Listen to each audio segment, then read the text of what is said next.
Voltron! I am here to do interview. In the 1990s, the Backstreet Boys ruled the charts and the airwaves with their perfect blend of bubblegum pop. But then the boys grew up, got married, had kids, changed their sounds, and their chart appeal started to wane. Their later albums like Unbreakable and Never Gone saw a broader mix of musical styles that veered away from teen pop. But the musical makeover wasn't altogether successful, with the records selling far less than the previous albums. So where exactly is this new album, This Is Us, heading?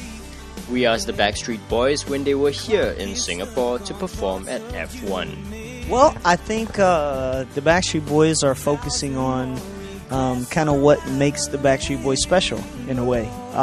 When you go all the way back to our very first record, self-titled Backstreet Boys, it had a Euro dance, urban pop feel.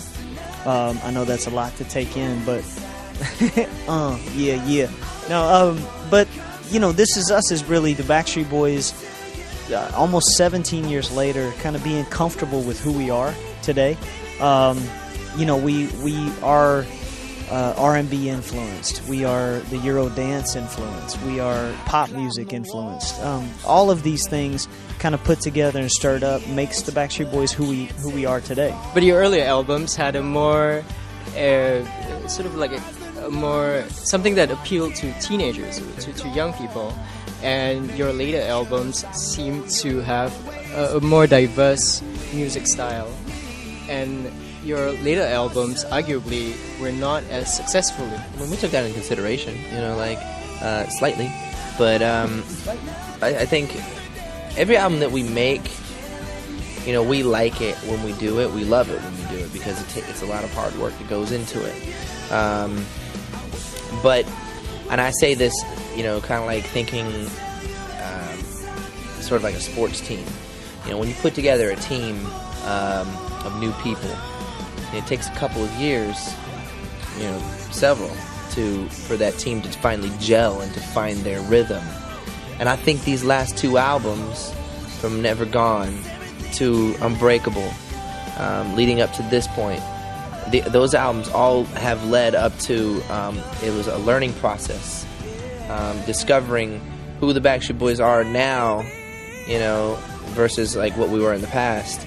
And it's tough. That's one of the biggest problems for an established artist that may go away for a little bit and come back again, is trying to find your place. But it takes time, and that's what's happening. That This Is Us as a result of that. At the end of the day, I mean, who's to say? Like the industry and the world that we live in today, you know, they look at you selling 2-3 million albums, 4 million albums worldwide is considered a failure because you sold 15 or 20 million, you know, 3 or 4 years before that or 10 years before that. And at the end of the day, music has changed. The whole industry of the music business has changed. So I'm not one to say that it's a failure, because I'm not a critic of music. It's not my place. I can be critical of the music that we make, and I can tell you that Never Gone, I can tell you that Unbreakable was a success in our own right, because we got a chance to tour the world. We got a chance to sell millions of copies, which artists don't really get that opportunity anymore. In the next clip, Chitra Kumar of Women's Weekly asked the boys if they prefer lacy underwear or satin thongs. On a woman, of course.